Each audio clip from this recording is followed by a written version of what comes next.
오늘은 마태복음 5장 1절에서 6절 말씀을 중심으로 의에 줄이고 목마른 자라는 제목으로 팔복의 9번째 말씀을 우리가 함께 나누도록 하겠습니다. 지난주까지는요, 우리가 팔복에 나오는 세 가지 복에 대해서 말씀을 나누었습니다. 세 가지 다 기억하시나요? 첫 번째는 심령이 가난한 자는 복이 있는데 뭘 주시겠다고요? 천국을 주시겠다고 말씀하셨습니다. 두 번째는 애통한 자가 복이 있는데 뭘 주시겠다고요? 위로를 해주시겠다. 세 번째는 온유한 자가 복이 있는데 뭘 주시겠다? 땅을 기업으로 주시겠다. 이렇게 약속을 하셨습니다. 자, 그런데 표를 한번 보시면 좌측의 심령이 가난, 애통함, 온유함은요, 사실 우리가 복으로 느껴진다고 했어요? 아니었잖아요. 복으로 느껴지지 않았습니다. 누가 가난하고 누가 슬프고 누가 남들에게 져주는 것을 좋아하겠어요. 아무리 생각해도 우리가 복으로 느껴지지가 않았습니다. 자, 그래서 하고 싶지가 않아요. 자, 그런데 복을 기점으로 오른쪽, 좌측은 우리 인간이 하는 거였다면 우측은 하나님이 하시는 건데, 너희가 가난하면 천국을 주시고 너희가 애통하면 위로를 주시고 사랑과 맞대응하지 않고 하나님의 손에 훈련을 받아 온유해지면 땅을 기업으로 주시겠다고, 우리에게 복을 주겠다 말씀하셨습니다. 자, 그래서 성경이 말하는 복의 개념은요, 인간이 스스로 만들 수 없는 것이고, 복은 하나님께로부터 뭐 하는 것이다? 주어지는 것이다. 이것이 복의 핵심이고 복에 대한 이해라고 좀 말씀을 나누었습니다. 자, 그런데 이 복에 대하여 우리가 원하는 복과 하나님이 주시는 복에는 차이가 있기 때문에 우리가 좀 이거를 받아들이기가 어렵다고 했어요. 우리는 내가 원하는 복을 받기 위해서 쟁취해야 되기 때문에 가난해지면 안 되고요, 슬퍼하면 안 됩니다. 독해져야 돼요. 온유함을 보이면 안 되는 것입니다. 이게 우리가 원하는 복을 얻는 방식이죠. 자, 그런데 하나님은 이게 아니다라고 말씀합니다. 가난과 애통과 우리가 온유해질수록 복을 누리게 되더라는 겁니다. 자, 예수님의 말씀을 통하여 우리에게 좀 이렇게 말씀하시는 것 같아요. 심령이 가난해지는 것, 너가 좀 물질적으로 가난해지는 것이 걱정되니 걱정하지 마. 내가 천국에 다 준비해놨어. 너가 또다시 울 일이 있을까 봐 걱정이 되니 걱정하지 마. 내가 너를 완전히 위로해 줄 거야. 더 이상 울지 마. 온유해지면 너가 지는 것 같고 빼앗길까 봐 걱정이 되니 걱정하지 마. 너를 이기는 사람이 받을 땅을 너가 다 기업으로 받게 될 거야. 복 못 받을까 봐 걱정되니 걱정하지 마. 복은 내가 주는 거야. 내가 너에게 줄 때 너가 행복할 수 있어.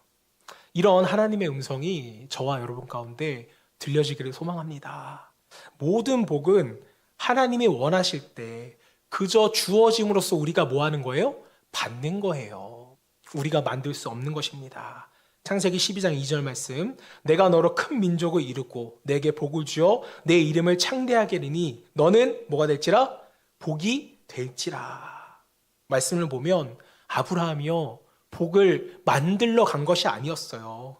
그저 아브라함은 하나님의 말씀에 순종을 했을 뿐이고, 그 순종한 아브라함에게 약속으로 뭐가 주어져요? 복이 주어지는 것이죠. 너는 복이 될 것이다. 복이 될지라. 너는 그저 믿고 순종만 하라는 하나님의 명령이었잖아요.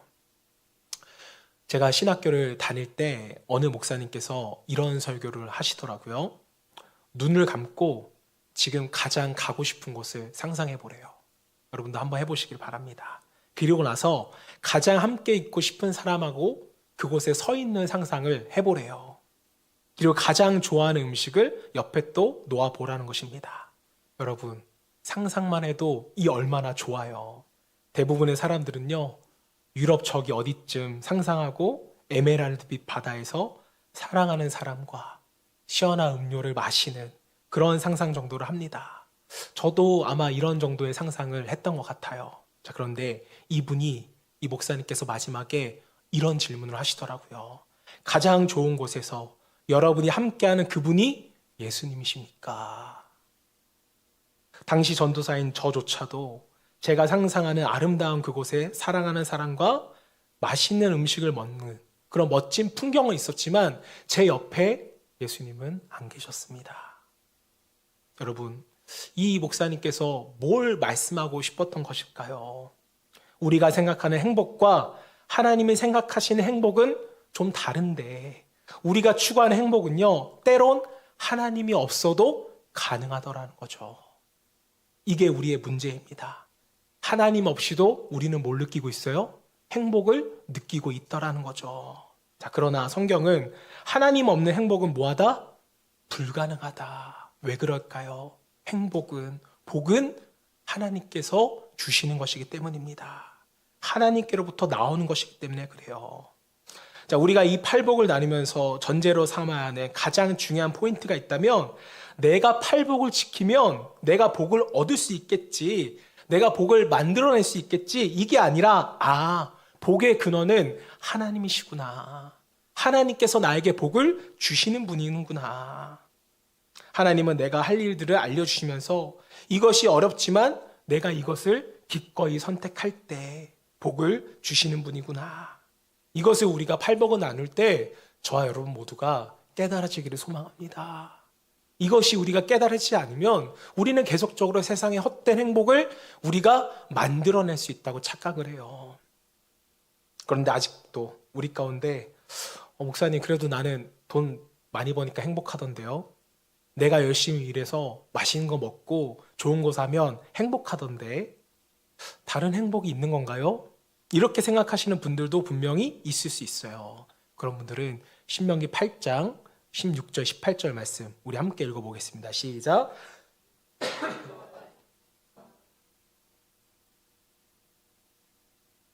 낮추시며 너를 시험하사 그러나 내가 마음에 이르기를 내 능력과 내 손의 힘으로 내가 이 재물을 얻었다 말할 것이라. 내 하나님 여호와를 기억하라. 그가 내게 재물 없는 능력을 주셨습니다. 아시겠지만 이스라엘 백성들이 광야에 있을 때는요, 만나라는 것을 먹었습니다. 맛도 별로 없는 것 같고 또 영양가도 없는 것 같아서 불평도 많았지만, 이 만나가 없으면 이스라엘 백성들은 뭐 하는 거예요? 죽는 거였어요. 자, 그래서 이게 있는 것만으로도 처음에는 그들이 감사했습니다. 자, 그런데 가나안 땅에 들어가니까 만나가 없어도 자신들이 뭐래요? 농사를 지으면서 사는 거예요. 먹고 살만해지는 것입니다. 이제 풍요로운 거예요. 이때 이스라엘 백성들이 어떻게 되냐면 하나님을 잊어버리게 됩니다. 그리고 뭐라고 이야기하냐면 내가 열심히 농사를 지었더니 풍요로워지더라. 이 재물을 누가 얻었다? 내가 얻었다. 그리고 나는 이 정도의 재물이 있으니 이제 나는 만족하다, 행복하다, 이렇게 고백을 하는 것입니다. 사랑하는 여러분, 제가 항상 말씀드립니다. 그 재물 얻는 능을 누가 허락하셨냐고요. 나한테 처음부터 있었나요? 아니에요. 누가 그 가나안 땅을 주셨어요? 하나님이 주셨잖아요. 제가 지난주에 말씀을 드렸습니다. 제가 허브씨를 심어서 제가 뿌려서 물 주고 허브를 따서 제가 먹었더니 누구 거라고 생각했다고요? 내 거라고, 내가 했다고 착각을 하더라는 거죠. 복의 근원은 누구이십니까? 하나님이시잖아요. 물질 주는 분도 누구십니까? 하나님이세요. 저와 여러분들이 이것을 기억해야 하는 줄도 믿습니다. 복의 근원이 하나님께 있음을 인정하는 것, 이게 뭐라고요?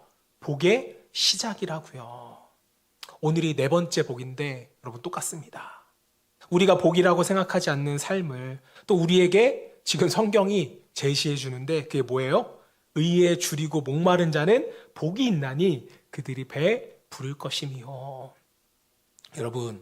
여러분 중에 배고픈 거 좋아하는 분 계세요?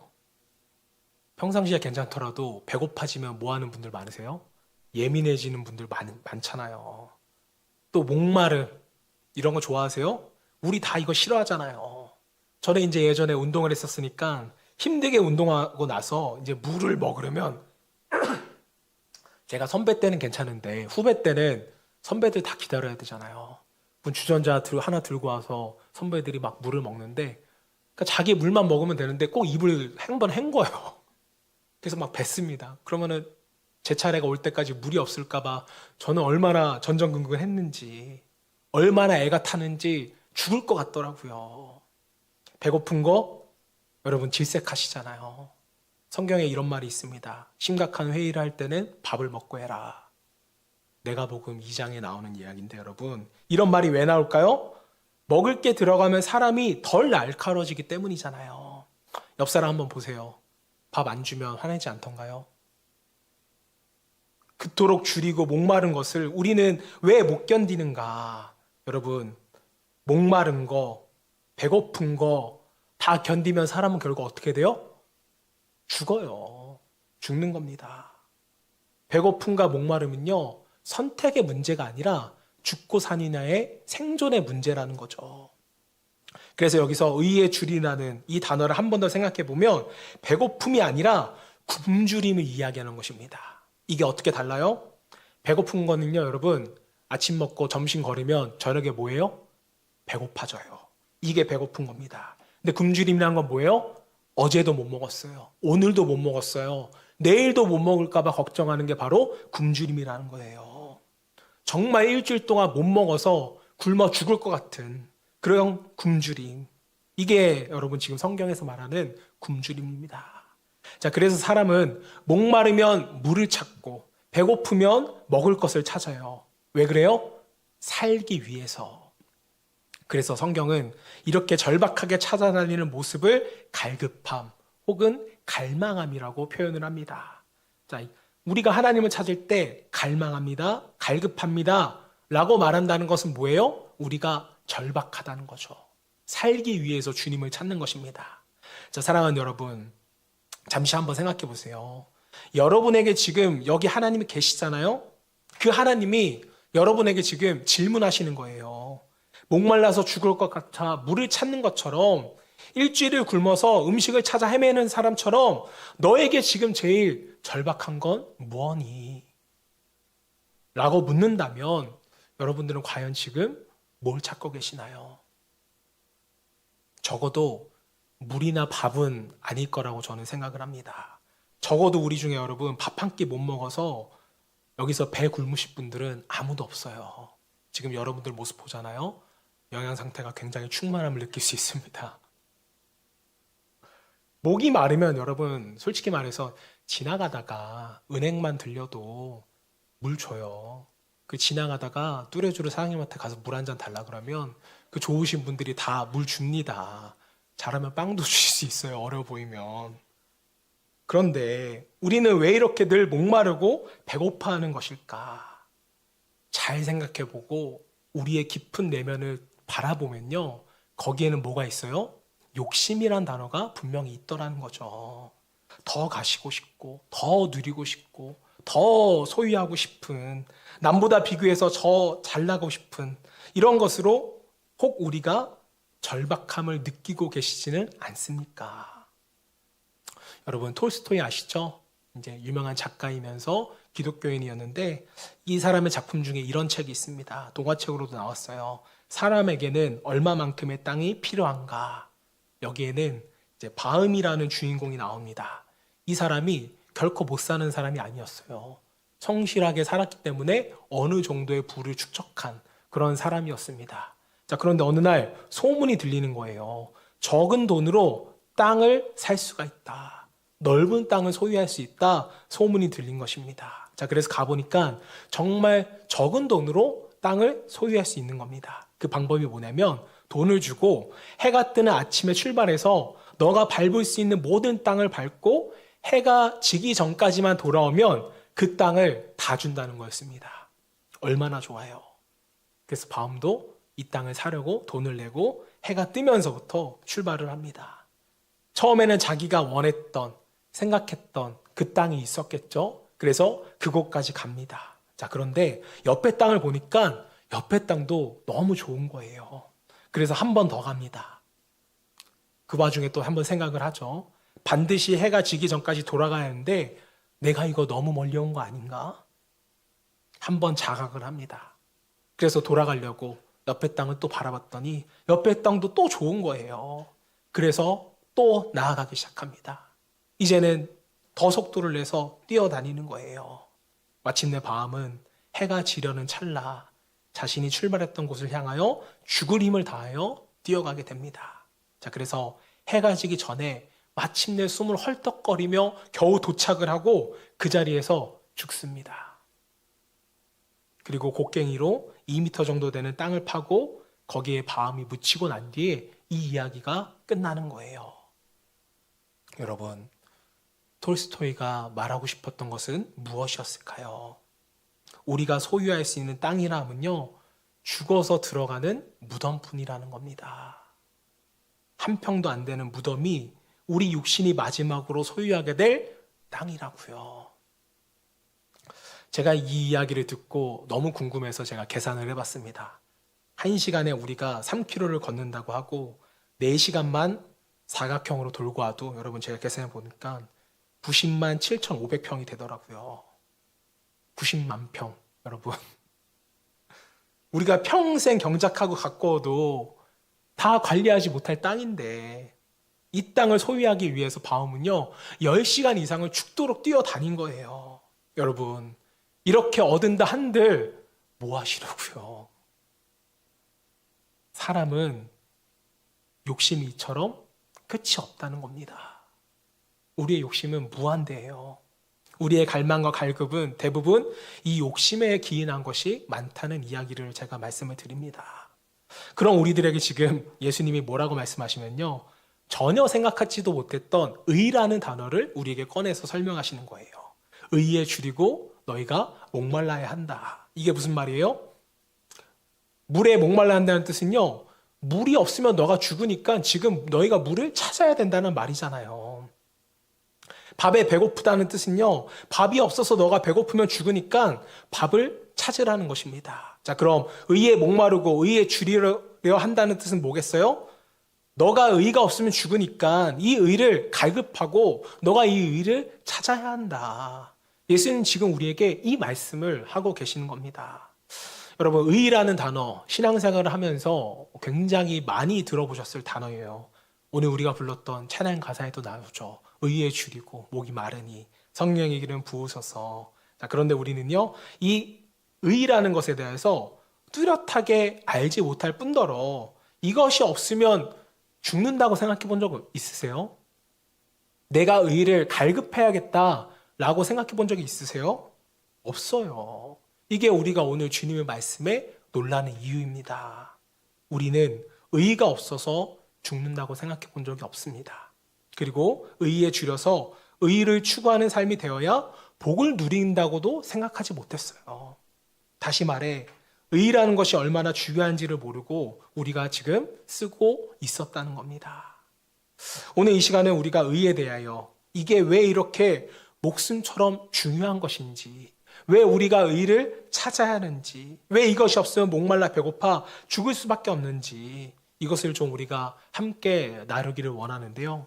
오늘 내용은 어쩔 수 없이 여러분 교리적인 내용이 많습니다. 저는 여러분들이 교리적인 내용을 싫어하지 않았으면 좋겠어요. 성경적인 기반의 교리가 여러분께 있어야 성경적인 은혜를 저 여러분 모두가 누릴 수 있기 때문입니다. 저는 이것을요, 성경을 펼쳐놓고 믿는 믿음이라고 말해요. 성경은 덮어놓고 믿는 거예요? 펼쳐서 믿는 거예요? 펼쳐서 믿는 거잖아요. 우리가 이런 교리적인 지식이 없으면 성경을 어떻게 설명하게 되냐면 믿어야 돼, 믿어야 돼. 이게 이해가 안 되는데? 아니야. 성경은 이해하려고 하지 마. 그냥 믿는 거야. 이런 식이 돼버리면요, 성숙한 신앙인이 절대로 될 수가 없습니다. 칼빈은요, 이런 말을 했어요. 믿음의 근거는 경건한 무지가 아니라 지식이다. 이렇게 말씀을 했고요. 어거스틴은 믿음은 알미라고까지 말했습니다.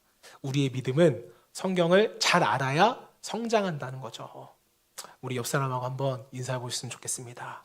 이번에 한번 제대로 알아봅시다. 네. 제가 이제 교리적인 설교를 좀 설명해서 드리면요, 성도님들 반응이 이제 두 가지로 나뉘세요. 한 가지 반응은 그동안 몰랐던 건데 이번에 한번 내가 자세히 알아보자 라는 마음을 가지신 성도하고, 한 부류는 내가 이것을 알아 무엇하노 이런 반응으로 좀 나뉘세요. 네. 굶주리지 않으려면 먹을 것을 찾아야 하듯이 말씀을 먹지 않으면 여러분 굶주릴 수밖에 없어요. 영적으로 꼭 드셔야 됩니다. 자, 오늘은 여러분들이 이거 안 먹으면 배고파 죽는다는 심정으로 의에 대한 성경적인 내용을 한번 살펴보도록 하겠습니다. 자, 먼저 표를 보시면 성경에서 의라는 것은 이제 세 가지로 나오게 되는 것을 볼 수가 있습니다. 보시면 뭐가 있어요?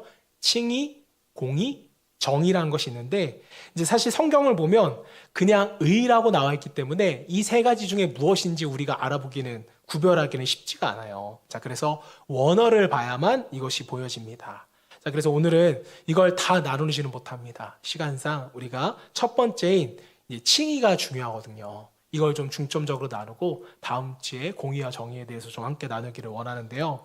자, 보시면 알겠지만 칭의는 나머지 공의와 정의와는 다른 게 있어요. 뭡니까? 칭의는 상태인데 공의와 정의는 뭐라고 되어 있어요? 삶이라고 되어 있다는 것이죠. 이게 왜 다른지를 좀 설명해 드릴게요. 자, 칭의의 의라는 것은 사전적인 단어로 뭐예요? 옳을 의잖아요.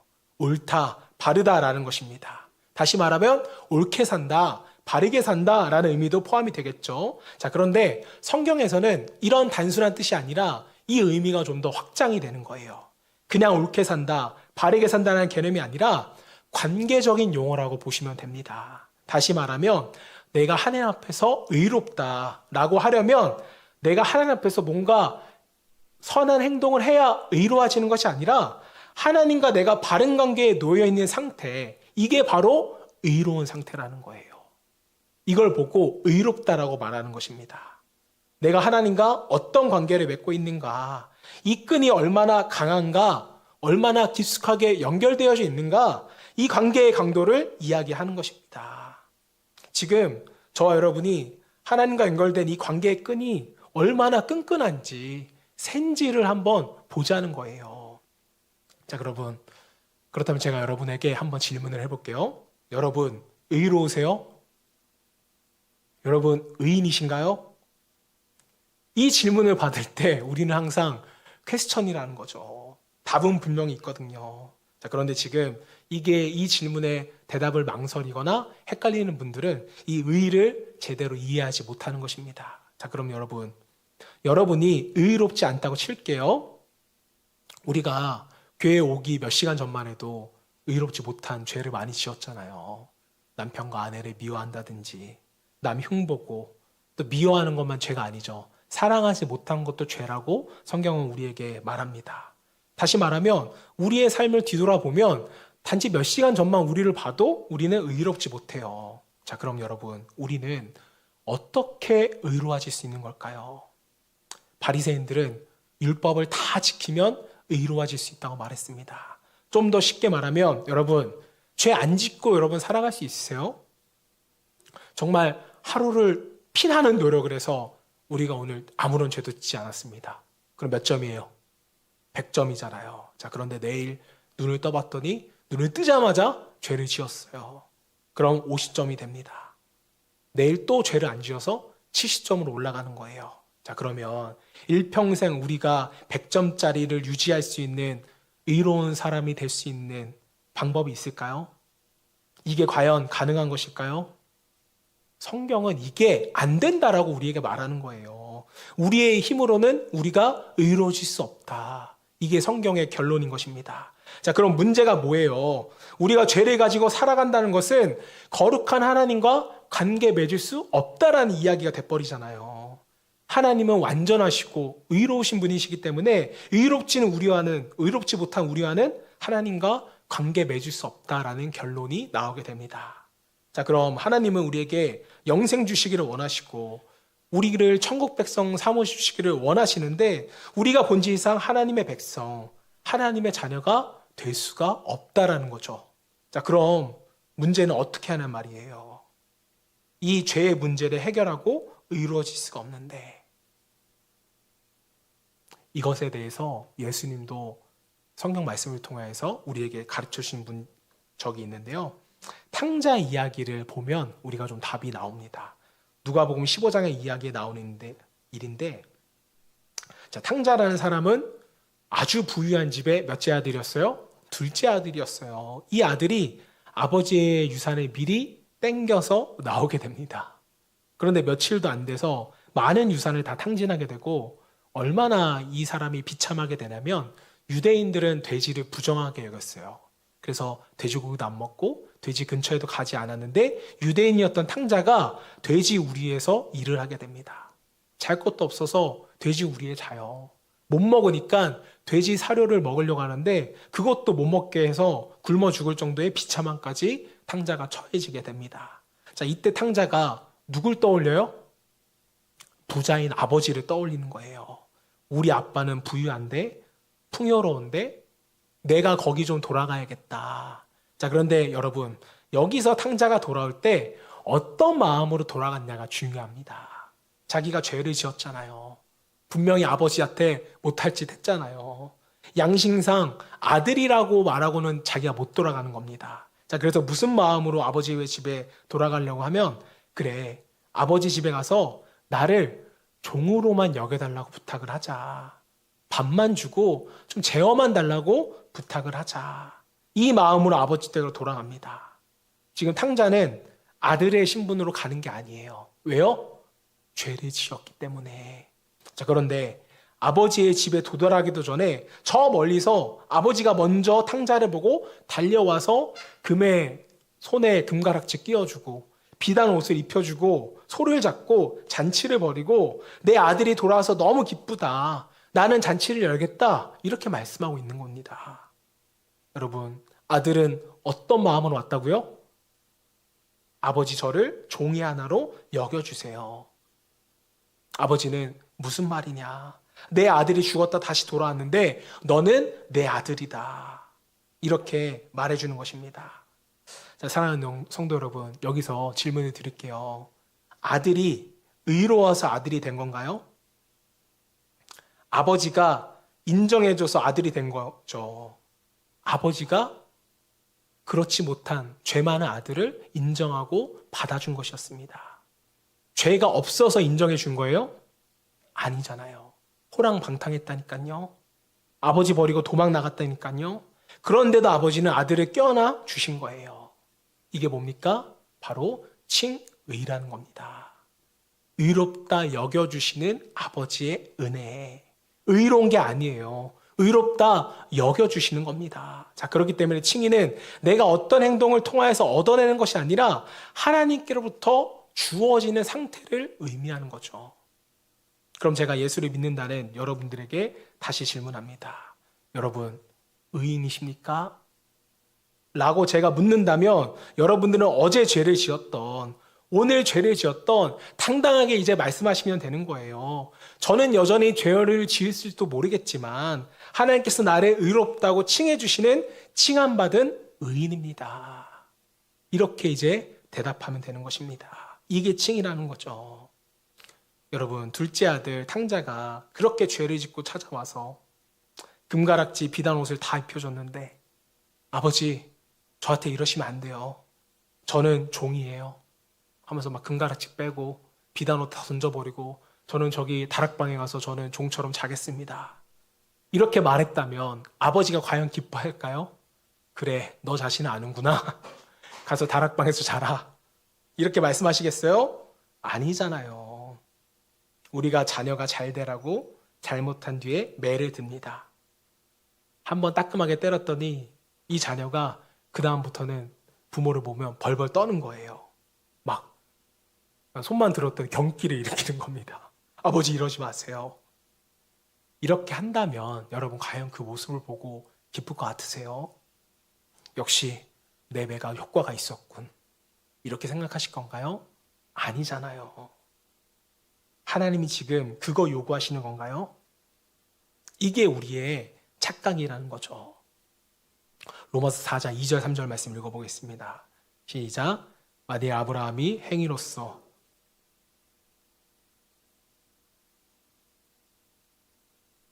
성경이 무엇을 말하느냐? 아브라함이 하나님을 믿음에 그것이 그에게로 의로 여겨진 바 되었느니라. 여기에는 두 가지 진리가 나옵니다. 첫 번째는 행위로서는 의로워질 수 없다. 고로 너는 자랑할 것이 없다. 자, 두 번째는요. 하나님을 믿는 믿음으로만 우리가 의로워질 수 있다. 우리는 하나님의 아버지로 믿고 돌아가야 하는 것입니다. 돌아가기만 하면 아버지께서 우리를 자녀로 여겨주셔요. 의롭다 칭해주는 것입니다. 왜요? 하나님께로 돌아왔기 때문에. 그저 이거 하나만으로도 하나님은 우리를 의롭다 여겨주시는 거예요. 자, 그래서 이것을 신학적인 용어로 이신칭이라고 말합니다. 믿음으로 말미암아 의로움을 받았다. 내가 의로운 것이 아니라 의롭다함을 칭함 받았다고요. 이런 맥락으로 우리가 말씀을 보면 왜 예수님께서 우리에게 의에 줄이고 목말라 해야 말씀하셨는지 우리가 이제는 이것이 이해가 되는 것입니다. 하나님께서 은혜로 우리에게 의로움을 주시지 않으면 우리는 절대 의로워지지 못한다는 거예요. 그래서 의에 줄이고 목마르다는 말은 다른 말로 하면 하나님께 절박해야 한다. 이런 말씀이 되는 것입니다. 여러분, 한번 생각해 보세요.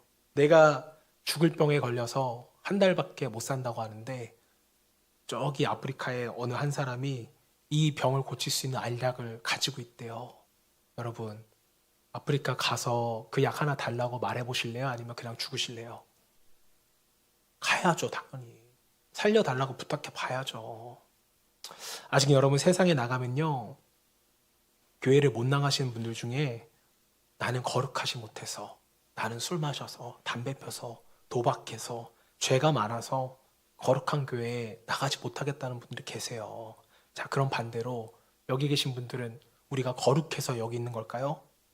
우리는 그렇게 의롭습니까? 저 밖에서 교회로 들어오지 못하는 분들이 착각하는 것이 있다면 그게 뭐냐면 스스로 의로워질 때까지 애쓰다가 의로워지면 교회에 가겠다는 거예요. 이것은 여러분 절대로 나는 교회에 나가지 않겠다는 말과 똑같습니다. 왜요? 우리는 의로워질 수 없기 때문에. 나 스스로는 의로워질 수 없기 때문입니다. 주님은 그게 안타까운 것이고 그래서 우리가 전도를 해야 되는 거예요.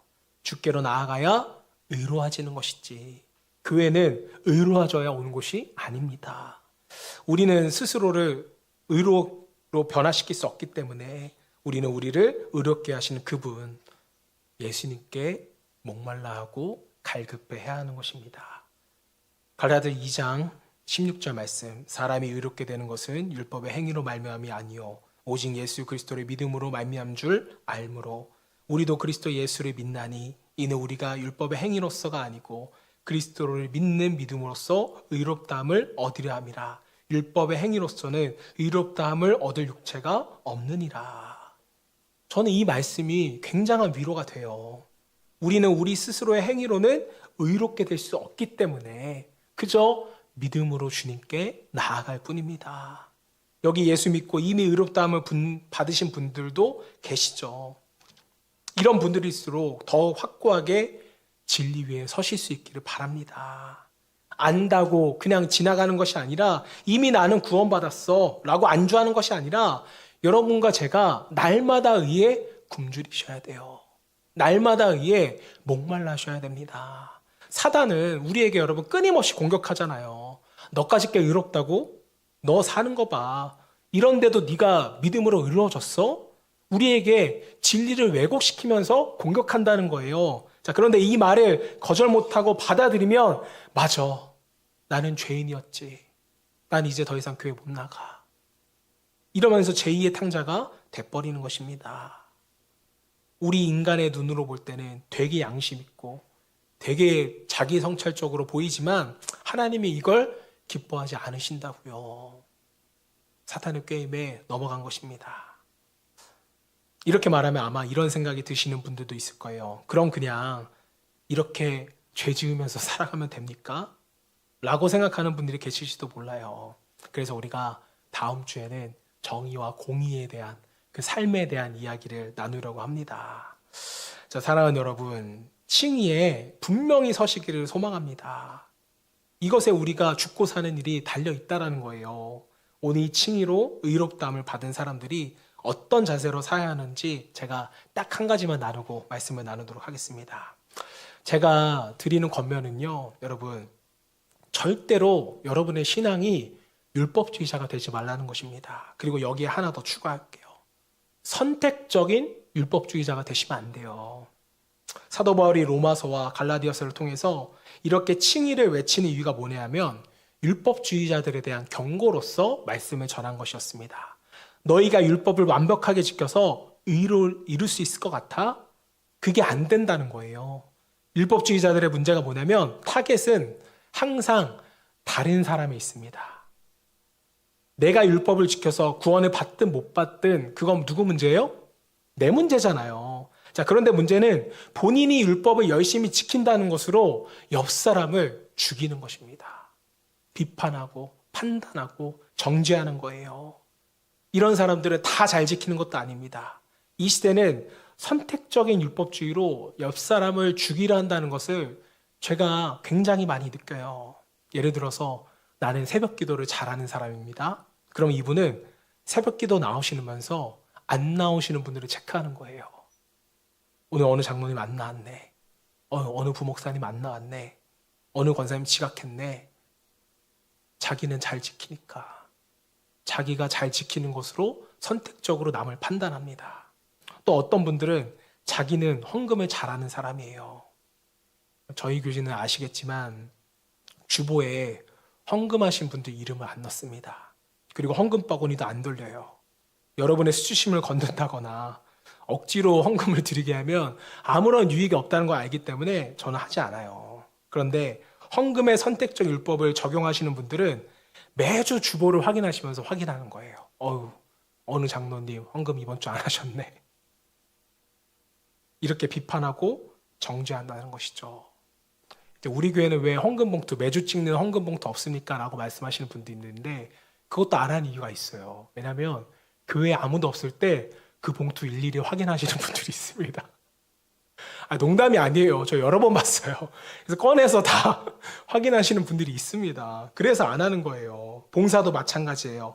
나는 안 하고 다른 사람은, 나는 하고 있는데 다른 사람 안 하면 이놈의 교회는 어떻게 된 거야? 라고 하면서 남을 비판하기 시작합니다. 정죄를 하는 거예요. 여러분, 율법주의가 이렇게 오래되잖아요. 남에 대한 폭력성이 나오게 되는 겁니다.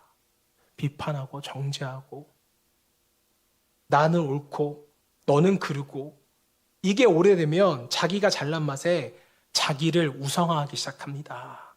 거기다가 주위에서 저 사람 좀 열심히 하네라는 이야기를 들으면 한없는 인정 욕구를 받으려고 해요.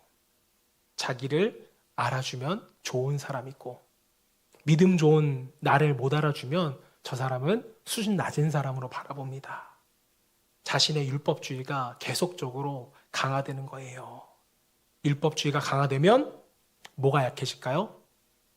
칭의가 약해져요. 내가 하나님께로부터 의롭다 칭함받은 그 칭의의 강도는 낮아지고 내가 잘나서 내가 괜찮은 사람이라 내가 좋은 믿음이라 칭의를 받은 것으로 착각을 하게 되더라는 것입니다. 프란치스코라는 유명한 수도사가 있어요. 이분은 어느 날 제자들과 함께 40일 금식 기도를 시작했습니다. 여러분 금식해 보셨어요? 저는 40일은 꿈도 못 꿀 것 같아요. 근데 제가 최고 많이 한 기간이 신학교에 들어가기 전에 이게 뜻이 없으면 좀 안 되겠다 하고서는 신학교 들어가기 전에 일주일 동안 금식을 해본 적이 있는데 일주일 금식하니까 딱 7kg가 빠지더라고요. 그리고 그 다음 일주일에 7kg로 회복했습니다. 근데 금식을 해보니까요. 다른 건 중요하지 않은데 그러니까 눈에 보이는 건 참을 수 있는데 후각은 진짜 돌아버리겠더라고요. 밖에 나가서 맛있는 냄새 막 이제 맡으면은 정말 거기가 어딘지 찾게 되더라고요. 근데 프란시스코와 그의 제자들이 39일째 금식을 하고 있는데 어디서 스프 냄새가 나는 것을 맡고 마지막 남은 하루를 못 참고 한 제자가 스프를 먹게 됩니다. 자, 그런데 그 장면을 다른 제자가 본 거예요. 여러분들이라면 이때 어떻게 하시겠어요? 예를 들어서 우리가 지금 다 같이 40일 금식 기도를 하기로 했는데 제가 어디 가서 몰래 스프 먹고 있는 걸 여러분 보신 거예요. 여러분 뭐라고 말하실래요? 아니 목사라는 사람이 성도들 다 금식하고 있는데 뭐 하는 짓이야? 이렇게 욕하실 거예요? 안 하실 거예요? 할 것 같아요. 제가 봐도. 아닌 척하지 마세요. 다 아실 것 같아요. 자, 이것을 목격한 제자도 프란치스코한테 일러 바치는 거예요. 선생님, 저 제자가 남들 다 금식하고 있는데 저 사람만 지금 스프 먹습니다. 이런 사람은 선생님의 제자가 될 수 없어요. 그러자 프란치스코가 제자를 모두 불러놓고 말하는 겁니다. 우리 모두가 금식을 하는 이유는 예수님의 인격을 담고 그분의 성품을 본받아 서로가 참으며 서로 사랑하자는 것입니다. 저 제자가 유혹을 못 이기고 스프를 떠먹는 것이 죄가 아니라 그것을 보며 욕한 저와 여러분들이 더 잘못한 사람입니다. 이렇게 말하면서 스프를 먼저 떠서 한 입 먹었다고 합니다. 여러분, 프란치스코가 말하고자 하는 게 뭘까요? 굶으면서 서로 미워하는 것보다 실컷 먹고 사랑하는 게 낫다라는 거예요. 저는 우리 빗소교회가 이런 교회가 됐으면 좋겠습니다.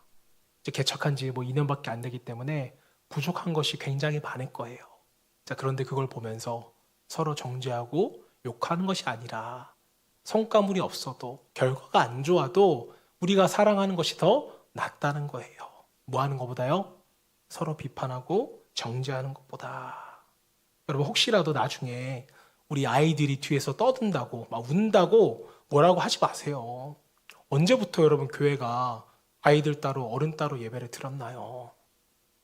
왜 교회는 아이들을 위한 뭐가 없고 왜 교회는 어른들을 위한 뭐가 없고 여러분, 교회는요 여러분의 만족을 채워줘야 하는 자신도 없고 성경적인 근거도 사실은 없어요. 왜요? 교회는 우리의 필요를 따라 모이는 것이 아니라 주의 뜻을 행하고 서로 사랑하기 위해서 모인 곳이잖아요. 때문에 우리는 부족하더라도 서로 용납해줘야 됩니다. 이 용납이 저는 우리 신앙생활에 있어서 가장 중요하다고 믿어요. 다시 말씀드리지만 우리가 완벽하기 때문에 의롭다고 해주신 거예요? 아니잖아요. 부족했지만 하나님께로 왔기 때문에 그저 의롭다 칭해 주신 것입니다. 사랑하는 여러분, 이 칭의를 붙잡지 않으면 율법주의가 나와요. 계속적으로 우리는 남을 판단하고 정죄할 수밖에 없습니다. 그러는 동안 우리의 영혼은 썩어가겠죠. 언젠가 하나님을 떠나게 되겠죠. 하지만 의롭다함을 받은 사람은, 칭함받은 사람은 하나님 앞에서 늘 겸손한 삶을 살아갑니다. 은혜를 구하고 다른 사람에게는 너그러지는 거예요. 저와 여러분 모두가 의에 줄이고 목마른 자 되어 이 칭이라는 것이 무엇인지를 정확히 깨닫고 다른 사람에게 너그러질 수 있기를 주님의 이름으로 축원합니다.